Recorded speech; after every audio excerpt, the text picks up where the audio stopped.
میں کیسے بات کر سکتی تھی، وہ دل سے اتر چکے تھے، جی ہی نہیں چاہتا تھا کہ بات کروں۔ بھائی کو بھی کہہ دیا کہ مجھ کو اسرار سے بات کرنے پر مجبور نہ کریں۔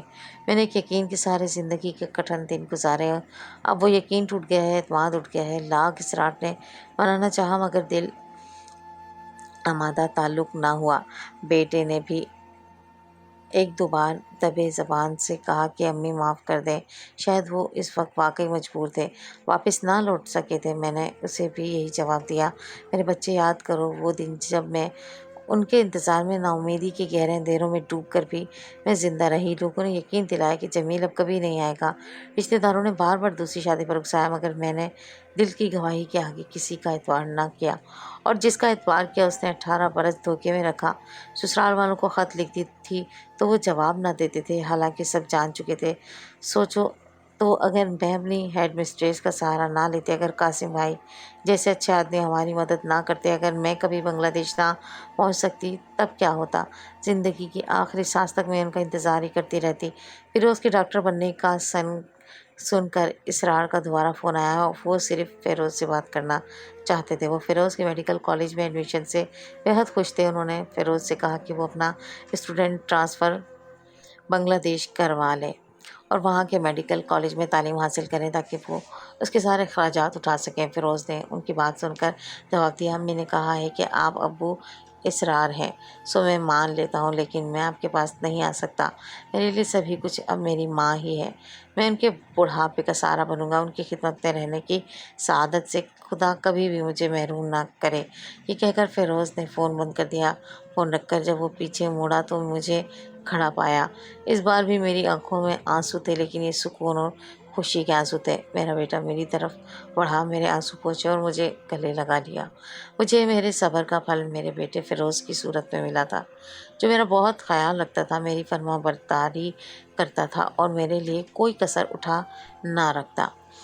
میرے لیے اس کا ساتھ ہی باعث راحت ہو گیا تھا، اس کا ہونا ہی میرے لیے اہم تھا، اور وہ مجھے سب لوگوں سے بڑھ کر تھا۔